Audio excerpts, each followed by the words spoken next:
உங்கள் அனைவரையும் வணங்கி வரவேற்கிறேன். அன்பர்களே,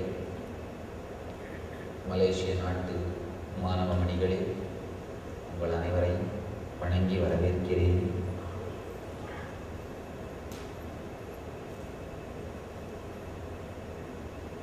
இன்றைய தலைப்பு ஆனந்தம் உங்கள் பிறப்புரிமை, அதை மீண்டும் அடையுங்கள்.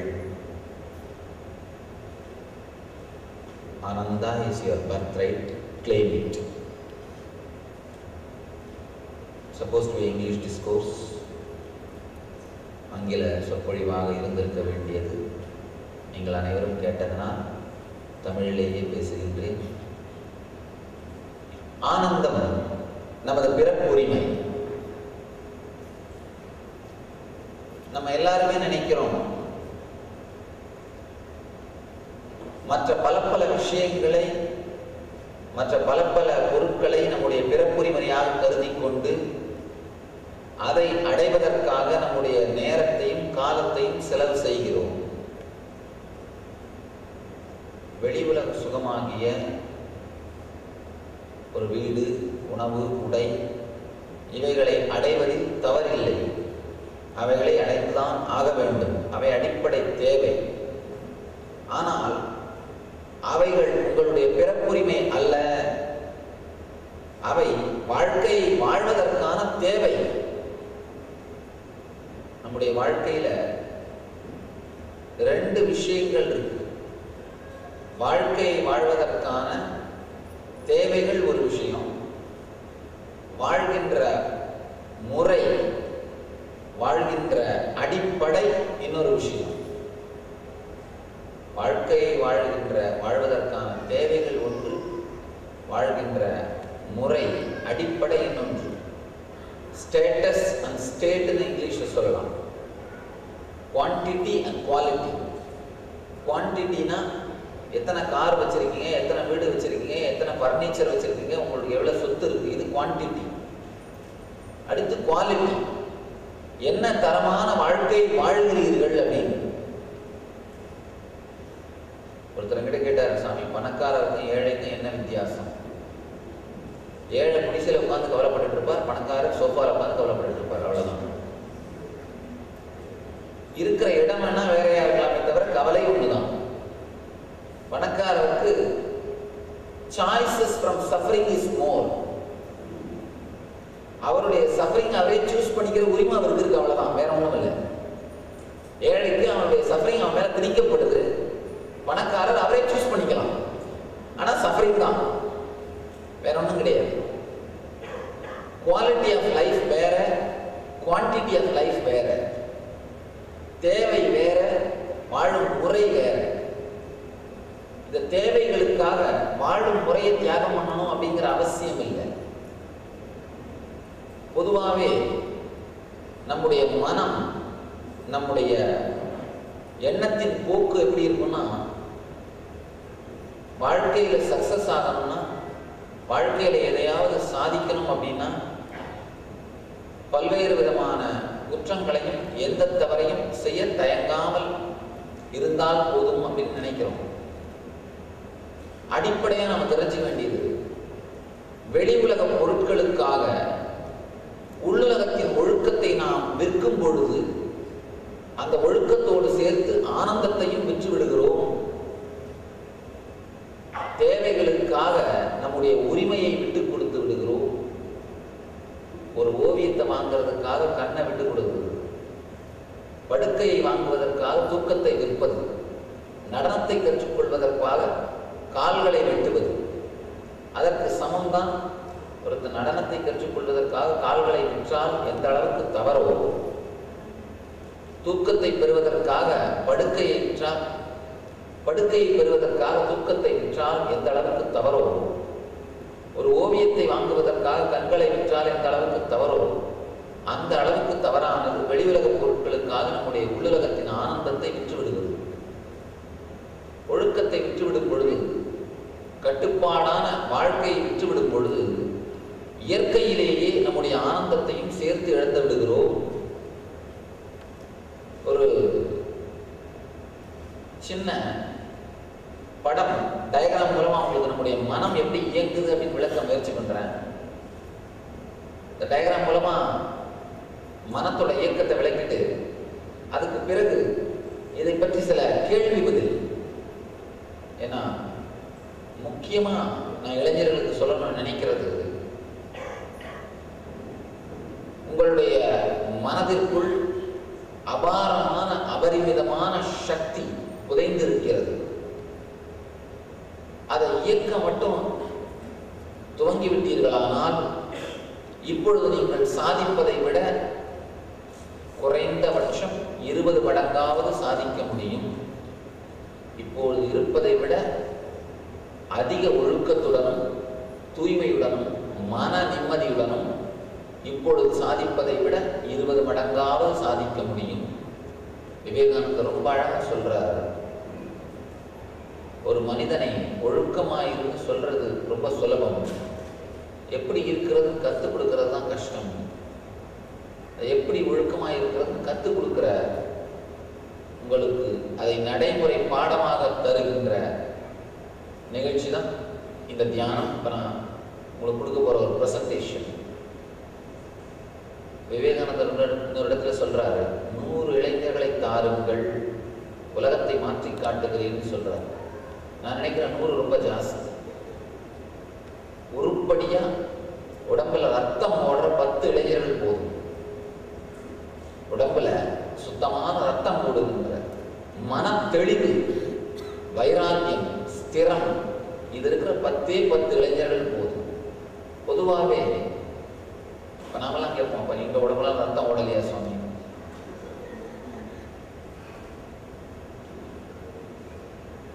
ரத்தம் ஓடுதல் அப்படின்ற வார்த்தையில் நான் என்ன சொல்ல வரேன்னா, நம்முடைய வாழ்க்கையில் சத்தியம் என்று எதை புரிந்து கொள்கிறீர்களோ அதன் பின்னால் செல்கின்ற வலிமை. தமிழ்ல மட்டும்தான் சத்தியத்துக்கு 3 வார்த்தை உண்டு, வாய்மை, உண்மை, மெய்மை. வேற எந்த மொழியிலும் சத்தியத்துக்கு 3 வார்த்தை கிடையாது. தமிழ்ல மட்டும்தான் 3 வார்த்தை உண்டு. உண்மை அப்படின்னா உள்ளத்தாலே சத்தியத்தை பழகுதல், வாய்மை அப்படின்னா வாயினாலே வார்த்தைகளாலே சத்தியத்தை பழகுதல், உள்ளத்தாலே சத்தியத்தை கடைபிடித்தல் உண்மை, வார்த்தையாலே சத்தியத்தை கடைபிடித்தல் வாய்மை, மெய்யினாலே சத்தியத்தை கடைபிடித்தல் மெய்மை, உடம்பாலே சத்தியத்தை கடைபிடித்தல் மெய்மை. நமக்கெல்லாம் உள்ளத்தால சத்தியத்தை கடைபிடித்தல்னா என்னன்னு தெரியும், நல்ல எண்ணங்களையே எண்ணுதல், அதான் உள்ளத்தாலே சத்தியத்தை கடைபிடித்தல். வாய்மை அப்படின்னா தெரியும், வாயினாலே சத்தியத்தை கடைபிடித்தல், வாயினாலே சத்தியமான வார்த்தைகளை மட்டும் பேசுவது. மெய்மை அப்படிங்கிற ஒரு வார்த்தை ரொம்ப முக்கியமானது, அது நமக்கு தெரியறது இல்லை. உடம்பாலே சத்தியத்தை கடைபிடித்தல் அப்படின்னா என்ன அர்த்தம்னா, சத்தியம் நமக்கு எது தோன்றதோ, எது தெளிவாக தெரிகிறதோ அதை கடைபிடிப்பதற்காக வாழ்க்கையிலே அர்ப்பணித்தல். சத்தியம்னு ஒரு விஷயம் நமக்கு புரிஞ்சதுன்னா,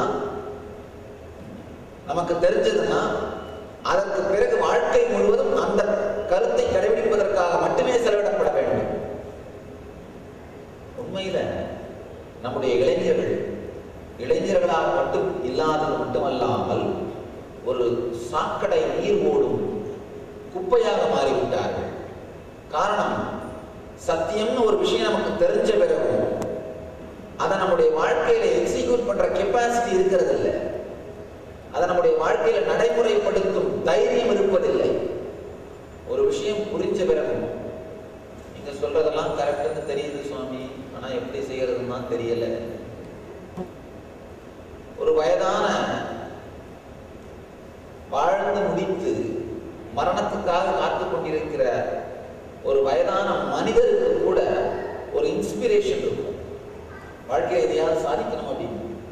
இந்த இளைஞர்கள் அந்த அளவுக்கான ஒரு அடிப்படையான இன்ஸ்பிரேஷன் கூட இல்லாமல், அந்த அளவுக்கான அடிப்படையான உந்து சக்தி கூட இல்லாமல் தன்னுடைய வாழ்க்கையை நடத்தி கொண்டிருப்பதை பார்க்கும் பொழுது உண்மையிலேயே ரொம்ப கஷ்டமா இருக்கு. அதனாலதான் விவேகானந்தர் கேட்கிற, வெறும் 100 இளைஞர்களை தாருங்கள், உலகத்தை மாற்றி காட்டுகிறேன். நான் நினைக்கிறேன் 100 கூட ஜாஸ்தி, 100 கூட அதிகம். உண்மையிலேயே ஸ்திரத்தன்மை, மெய்மை அப்படிங்கிற இந்த ஒரு கருத்து, இந்த ஒரே ஒரு கருத்து புரிஞ்சா போதும். நம்முடைய வாழ்க்கையில் எதை சத்தியம் என்று புரிந்து கொண்டோமோ அதை நடைமுறைப்படுத்துதல், அதற்காக எந்த தியாகத்தையும் செய்ய துணிவோடும் தைரியத்தோடும் இருத்தல். உண்மையில நம்முடைய வாழ்க்கையில எதை சத்தியம்னு புரிந்து கொண்டோமோ அதை நடைமுறைப்படுத்தும் தைரியத்தை தான் ஆண்மைன்னு சொல்றேன். ஆண்மை அப்படின்னா ஆளும் தன்மை. அப்படி இல்லாம வெறுமனே நம்ம டிவி சினிமாலையும் பார்க்குற மாதிரி ஒரு மோட்டர் பைக் எடுத்து சுற்றுறதும், செல்போனை கையில் வச்சு பேசிட்டு இருக்கிறதும், இல்லை ஒரு சிகரெட்டை வச்சு சுற்றிட்டு இருக்கிறதும் ஆண்மையோ ஆளும் தன்மையோ அல்ல. தமிழ் சமுதாயம் சினிமாவினால் சீரழிக்கப்பட்ட சமுதாயம். வேற எந்த சமுதாயமும் இந்த அளவுக்கு சினிமாவினால் சீரழிக்கப்படவில்லை. தமிழ் சமுதாயம் மட்டும்தான், முக்கியமா தமிழ் இளைஞர்கள் சமுதாயம் மட்டும்தான் சினிமாவினாலே சீரழிக்கப்பட்ட சமுதாயம். சினிமாவில் வர்ற மாதிரி வீச்சரிவாள சுத்துறதும், இல்லை ஒரு செல்போனும் மோட்டர் பைக் வச்சு சுத்துறதும், அப்படி இல்லைன்னா சிகரெட்டும் குடியும், இது போன்ற விஷயங்கள் தான் ஒரு ஹீரோயிசமாக, ஒரு நாயகத்தனமாக காட்டப்படுகின்றது. அது நிச்சயமாக நாய்த்தனம், நாயகத்தனம் அல்ல. நாய்த்தனம் நாயகத்தனமாக காட்டப்படும் பொழுது இயற்கையிலேயே சமுதாயம் நாய்த்தனமான சமுதாயமாக மாறிவிடுகிறது. நம்முடைய மனசுக்குள்ள எந்த விஷயம் மிக உயர்ந்ததாக பதிக்கப்படுகின்றதோ, எந்த விஷயம் மிக உயர்ந்ததாக சம்ஸ்கரிக்கப்படுகிறதோ, சம்ஸ்காரம்னா மனதுக்குள் ஏற்படுத்தப்படும் ஆழ்மன பதிவுகள், எந்த விஷயம் உயர்ந்ததாக நம்முடைய மனதுக்குள்ளே ஆழ்மன பதிவாக மாற்றப்படுகிறதோ அதை நோக்கித்தான் நம்முடைய உடலும் மனதும் இயங்கும். யாராவது ஒரு ஹீரோ உங்களை இம்ப்ரெஸ் பண்ணாருன்னா இயற்கையிலேயே 3வது நாள் அவரை மாதிரியே தலை சீவ ஆரம்பிச்சிருவோம், 4வது நாள் அவரை மாதிரியே ட்ரெஸ் போட ஆரம்பிச்சிருவோம், 5வது நாள் அவரை மாதிரியே பேச ஆரம்பிச்சிருவோம். இதைதான் நம்முடைய வாழ்க்கையோட ஹீரோயிசமா காமிக்கிறோம், இதைத்தான் நம்முடைய வாழ்க்கையோட ஹீரோயிசமா நினைக்கிறோம். இதைத்தான் வாழ்க்கையினுடைய மிகப்பெரிய சீரழிவு அப்படின்னு சொல்றேன். கொஞ்சம் ஆழ்ந்து யோசிச்சு பார்த்தீங்கன்னா, நீங்க யார் யாரையெல்லாம் நாயகர்கள் நினைச்சிருக்கீங்களோ, ஹீரோன்னு நினைச்சிருக்கீங்களோ, அவங்களுடைய பர்சனல் லைஃப் எல்லாம் பாருங்க. அவங்களுடைய பர்சனல் லைஃப் எல்லாம் பார்த்தீங்கன்னா, அவங்களுடைய தனிப்பட்ட வாழ்க்கையை பார்த்தீங்கன்னா கொடூரமும் துக்கமும் துயரமும் நிறைந்ததா இருக்கு. இவங்களை ஃபாலோ பண்ணினா நீங்க எங்க போய் முடிவீங்க? அங்கதான் போய் முடியும். அவங்க எந்த இடத்துல எந்த ஸ்டேட்டஸ்ல இருக்காங்களோ, அவங்க எந்த ஸ்டேட்ல இருக்காங்களோ அதைத்தான் சென்றடையும். ஒரு அழகான ஒரு உதாரணம், ஒரு கல்லூரிக்கு போயிருந்தேன் இந்தியாவில், தமிழ்நாட்டில். சொற்பொழிவுக்கு பிறகு சொற்பொழில் நான் சொல்லிட்டு இருந்தேன், விவேகானந்தர் தான் உங்கள் ஹீரோ, அவரை கடைபிடியுங்கள், அதுதான் வாழ்க்கையை உயர்த்தும். உடனே ஒரு மாணவன் எந்திரிச்சு, சினிமாவால் சீரழிக்கப்பட்ட சமுதாயம், மாணவன் எந்திரிச்சு ஒரு குறிப்பிட்ட நடிகர் பேரை சொல்லி, அவர் தான் சாமி ஏன் ஹீரோ, நான் ஏன் விவேகானந்தர் ஹீரோ வச்சுக்கணும் அப்படின்னு கேட்டு சொன்னார். உண்மையிலேயே அந்த ஹீரோ சாமி தான், அவர் நம்முடைய பக்தர். நான் சொன்னேன், அப்பா அவரை போய் தனியாக கொஞ்சம் பேசிப்பாரு, அவரே அவருடைய மனசு நிம்மதிக்காக நம்மகிட்ட தான் தியானம் பண்ணிட்டு இருக்காரு, நீ அவர் பண்ணி சுத்துற, அவர் எங்க பண்ணி சுத்துற?